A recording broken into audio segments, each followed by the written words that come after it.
Hello again, everybody. It's Erick Blackwelder at Exit First Choice Realty in Woodbridge, Virginia, with an investor update for you folks who like the idea of finding, funding, and holding investment property. I got an email from Jerry here in the Northern Virginia area. Jerry sends the following question. He said, I came across your site while researching investment property in Woodbridge, Virginia. Two of your most recent videos seem to contradict each other. On May 16, 2009, you posted a video where you seem to discourage flipping houses and imply house flipping is not a way to consistently make money.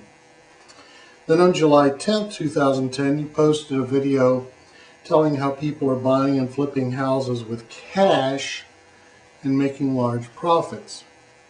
Is the contradiction due to changes in the market or something else? Well, Jerry, it's both.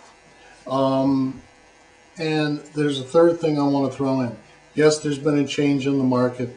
When houses go on the market, and an investor comes along and pays all cash, it's not uncommon for the bank that's selling the house to take a much lower price because they don't have to deal with the appraisal and they don't have to deal with the potential of a home inspection. Also the purchaser can settle in 5 days. So for example, I saw a house that was on the market. It was filthy, trashed, a germ kennel, a bacterial breeding ground. It was full of mold. It was on the market for $220, which was $220 was the market value in that area. It was on the market for $210. It sold later on when I was able to look at the sold terms in our multiple listing service. I saw it went for $130,000 with the buyer paying all cash. Now, why would the bank sell it that low? Again, no appraisal problems, no home inspection issues, and they closed in 5 days. Now, the investor went in, took out all of the drywall that was infected, put in new drywall, put down new carpet, painted the house, went into the kitchen, ripped out everything in the kitchen, put in all new cabinetry, all new appliances, flooring, everything. Same thing in the bathrooms, all new fixtures, flooring, new tile, top of the line stuff. Put it back on the market for $230,000, and it sold in a bidding war in a matter of days. So the investor probably spent $40,000 on the upgrades. They paid $130,000. They got $170,000 into it. Sold it for $230, maybe more. You back off the cost of sale, and they still made a profit. Now, Jerry, the key thing you said was consistently make money. Did that investor make money by purchasing the house and then flipping it? Sure they did.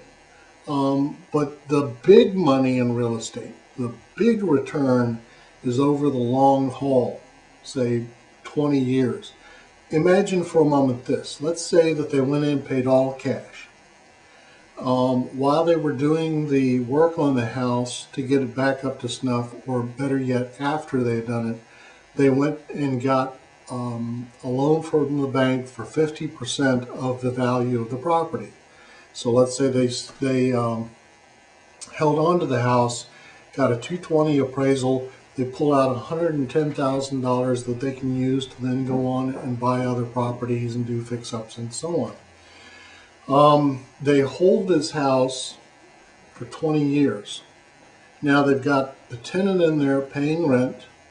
They put her on a 15-year note so that the note is paid off by the tenant in 15 years. After that, they've got full cash flow coming in. Meanwhile, over the long haul in the Washington, D.C. area, when you take the ups and downs and you average them out over time, our area seems to consistently give us about a 4% return on our investment when it comes to buying real estate. So, had the investor taken some cash out to go on and fund other purchases, kept the house, had the tenant pay off the note, and let time give them extra value, not only from the money they would make on the rent, but also the money they would make long term by flipping the property at a later date. They would be in a position to consistently maximize their return on investment. So, in the end, did they make money by doing a find and flip? Sure they did, but not much. Not much when you compare it to holding it over the long term, and that's what my investors typically do, and that's the position that I advocate. Again, did they make money up front? Sure. However, they had an opportunity to really make some big money over the long haul of that investment and chose to forgo it. But, that's their choice. Anyway, this is Erick Blackwelder, Exit First Choice Realty, Woodbridge, Virginia, 703-590-2252, wishing you the most profitable of days.